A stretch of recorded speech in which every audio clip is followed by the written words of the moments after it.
So we are back, y'all. And Miss Diva Jones, 03, made me get up and had to do an update on this because she inspired me to go ahead and just talk about this because a lot of individuals that are growing tree collards may not actually have their right cultivar, and she is so right on that. You have to be very careful when you purchase tree collard cuttings, the perennial tree collard cuttings, and also definitely grown from seed. And I'm here to explain to you that I have an original Merit tree collard, and the source I purchased our tree collard seeds from is legit. She is so correct when you want to be very careful on when you purchase cuttings and grow from seed, but definitely go from seed. I wanted to show you guys an update because we are going on a 3 month mark of growing our Merit tree collard. There is the green tree collard. This is like an original tree collard, and then there is the Merit tree collard, which you see here. And a Merit tree collard is a cross between a southern Georgia collard and a cow. So there's three different species, okay, in one. And then you also have the purple tree collar, and then there's another tree collar from my legit source that they have cultivated that germinated on its own, which is I think it's called the Blue Jay, if I'm not mistaken. But I wanted to come on and just show you guys because we're in this stage now. It's time to feed our tree collar, and what we're going to give our tree collar is fish fertilizer, okay. That's number one, as a liquid feed to get the leaves some nutrient and for more leaf growth. But then also number two, you want to make sure that your tree collars have enough calcium. Yes, uh like um not like phosphorus, but calcium is different when you're growing your collard greens, and collard greens or collards in itself, on like the annual collards, like the Georgia collard, the Morris head collard that we have, and other collard varieties. They just use, you see a lot of people use like a mix all-purpose fertilizer or similar vegetable fertilizer for that. But when it comes to this is a little bit different in the feeding process. So one thing you want to feed your tree collars is this right here. I'm going to show you in a second. But then also you want to give it a fish fertilizer just for more leaf growth.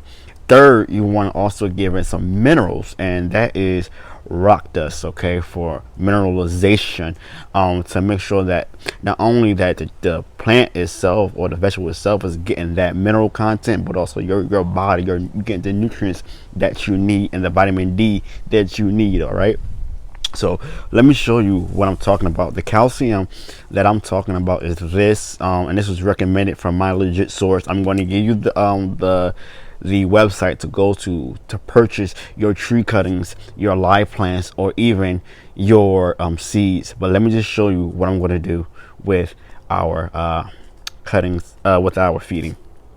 All right, guys, so here it is, the other ingredient I was telling you guys about. Now, as you can see, this is oyster shell. Now, this is the calcium I was telling you guys about. I don't recommend using Tums or milk powder or anything like that with this process, because this is totally different. This is not something that you should experiment if you're new. For me, I'm new to growing tree collards, and I want to make sure, especially going from seed, I want to make sure they have the right nutrients. And for my legit source, I want to follow the recommendations as to what to do when it comes to feeding. Later on, as it matures and develop, in maturity, I probably won't feed it so much of the ingredients such as the oyster shell meal per se for calcium. We will give it calcium now because it's a baby, but this is the procedures you want to take. You don't need a lot of calcium when growing tree collards, but here it is. So uh, I'm going to tell you again what you need. Oyster shell meal for calcium.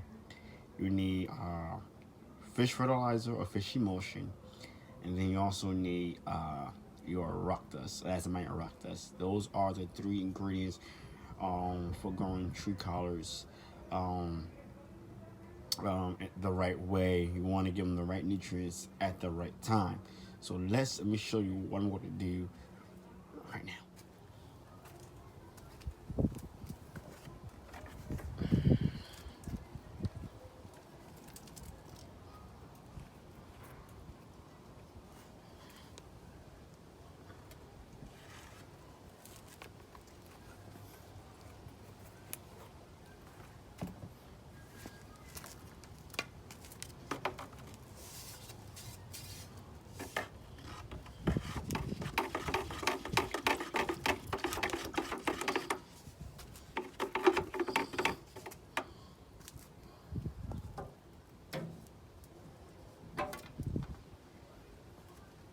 All right, so one of the things you can see, it's going on 3 months, like I told you. Since we've been growing these from seed, we have like 4 over here. One died, but I want to show you guys.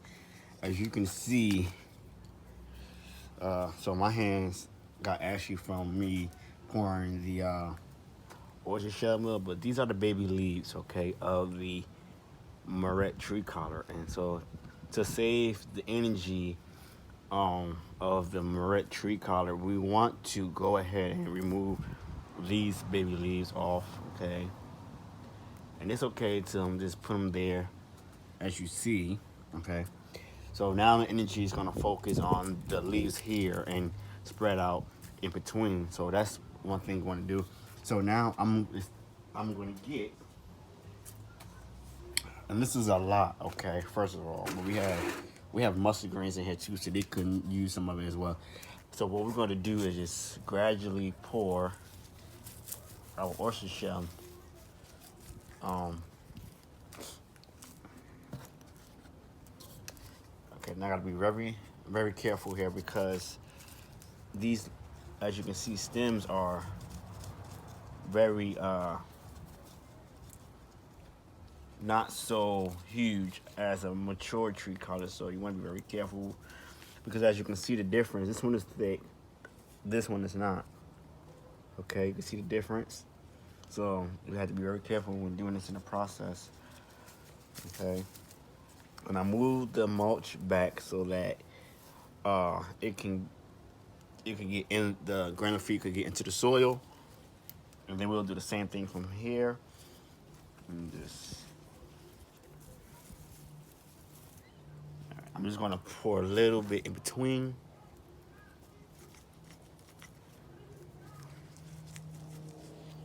Okay, and just basically take this. Be very careful. Bam, bam. Thank you, ma'am. And that's just the that's just the calcium we use today. And also you can mix it, the calcium and the rock dust together in your cup or whatever you're running over your hand. It doesn't really matter. You want to give a generous amount when it babies. So I didn't even give it the full cup, okay? I only give it a little bit, so I'm gonna give it some more. I just wanted to do a demonstration, but I'm gonna give it most of it. All right.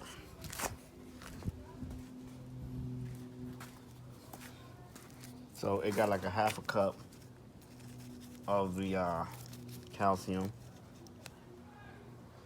and I gotta be very careful. I don't want a breaking thing here. Okay.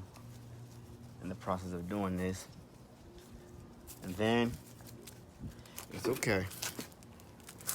All right. Nothing is broken, y'all. Nothing is broken. And then let's go ahead and just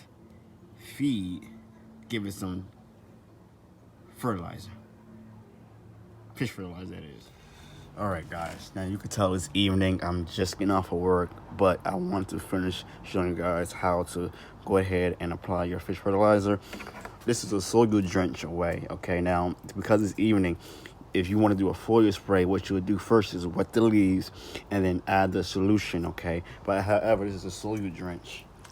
So you just want to pour in Okay, like this. It's okay to get the leaves wet tonight because it's dark and they'll have time to acclimate and get absorbed. And then if it's a lot of sun, they'll be fine. They'll be fine. Okay, but if you're gonna do a full soil drench with fish fertilizer or forage spray, you want to do it bi-weekly, no matter if you're growing in containers or ground. Next thing you want to do, if you feel like that it's expensive to purchase fish fertilizer and all these granular feeds, all that kind of stuff like that, what you can do is this, and I've been holding out on y'all, but I'm going to show you in the next coming video how to make your own inexpensive fertilizer. And here it is. This is our own inexpensive fertilizer, and I will show you how to do that in another video. But here it is. When it comes to tree collards, you do not want to overfeed them. Basically, when they get mature enough, continue with that fish fertilizer. Okay, that's number one, bi-weekly.